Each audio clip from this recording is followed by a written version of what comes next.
Damn. Oh man, I love these stories, dude. It sounds like the chat loves them too. I love when you just go on a rant of your good memories, dude. But real quick, since we're halfway through the show, I want to remind everybody to hit that like button if you haven't already. Please smash that. Looks like we're just over 50 people. Let's try to get to 100 tonight. And if you could share the show, that would be dope as well. And if this is your first time joining the show, you are tuned into Not Without Alonzo. Please hit that subscribe button if you like what you hear. It's a crazy time in the world right now with all this war and shit going on, but we thank you guys for joining us and hopefully escaping the madness at least for an hour every Tuesday. But let's jump into to a question from Marlon, man. He wants to know how you and Egypt hooked up, Egyptian lover. How we did what? How we hooked up? How you guys hooked up? How you guys? Yeah. Have we? I can't say we ever really hooked up per se. We know each other. But we got one picture together. Me, Roger, Arabian Prince, and Egypt was at a event, and it was another guy had passed. We went to his funeral. We were all sitting on stage, thanking God it wasn't none of us. Egypt and I got hooked up back in the day through West Coast record distributors, long before Puffy and Jay Prince and Suge tried to do a distribution company. We did one. I had one. It was a concept I had put together through Michel'le. I just left Michel'le, and I had an idea that myself, Egypt, Rudy from the LA Dream Team, and Unknown DJ, because we were the powerhouses at Michel'le, would form a distribution company. I knew Egypt, but I didn't know Egypt that well. I knew, and I saw him around Michel'le. He was always kind of high flossy, had the Jerry curl, the Ray-Ban, the Gazelle shades, driving the Benz. He was always, in my opinion, kind of a bougie motherfucker. I don't really do bougie.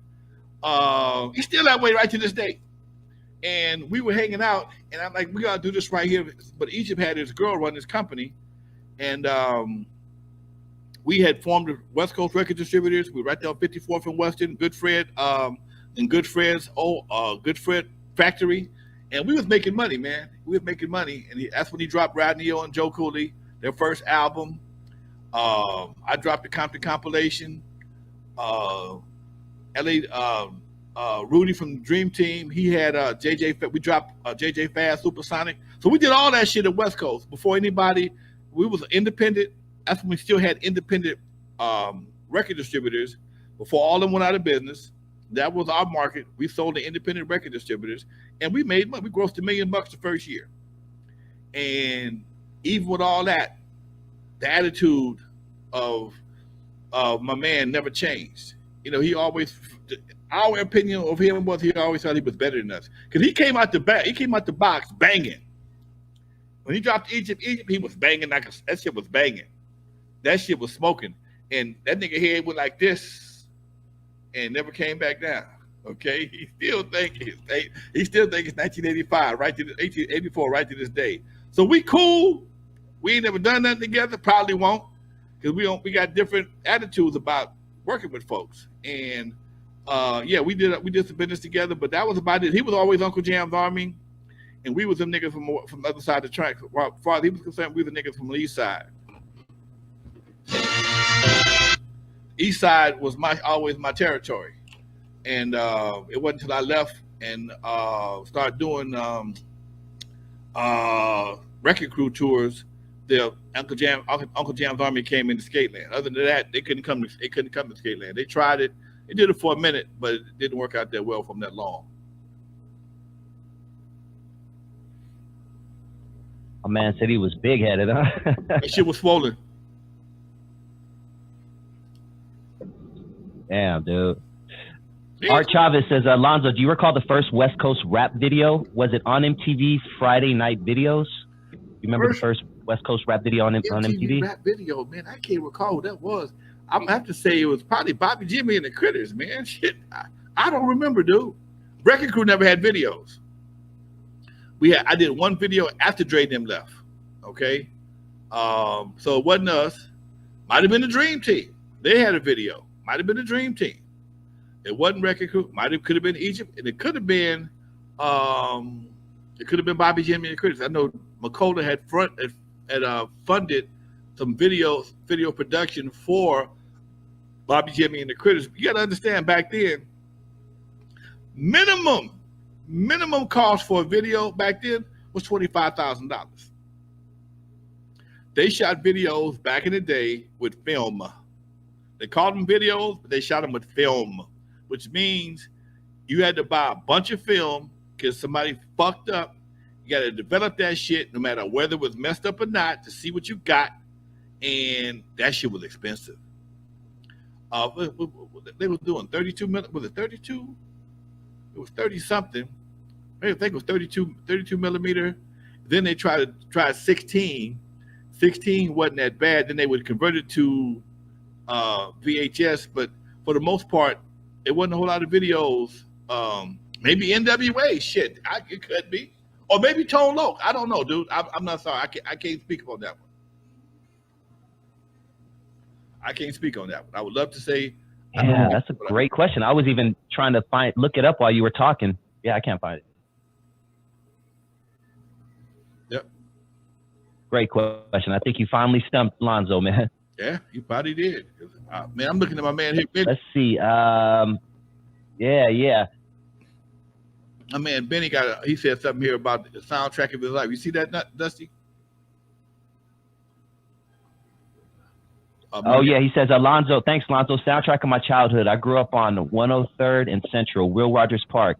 Went swimming at the pool and the plunge in Lakewood. Great memories. The plunge? What's the plunge? I mean, I'm sure it was the pool, but do you remember that, Lonzo? Yeah, it's in Lakewood, man. I mean, everybody had, a lot of pools had different names. That was the plunge was in Lakewood. But I remember Will Rogers Park. That was at one point, they used to have the black somebody's fair. So somebody it had an event there every year. Was it the black? Hold on, let me think. It was something they would always do there every year, and that was the one time it was cool to go there if you wasn't from Watts. And then we used to meet there. My car club, the Charismatic Vegas. Yeah, I had a Vega. Met there every Sunday, and we never had no problems. It was us and the Volkswagen Club would meet there. You know who gave us the most problems at Will Rogers Park? At Will Rogers Park, the motherfucking police. I never forget this long as I live, man. Long as my heart beating, I never forget. We were just sitting there one day, minding our own business. It's a true story. It was about 20 of us in the Vega Club, and another 10 or 15 in the Volkswagen Club.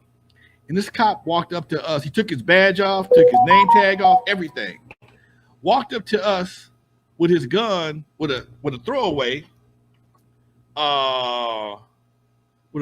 pistol, like kind of tucked behind his thigh. What's going on?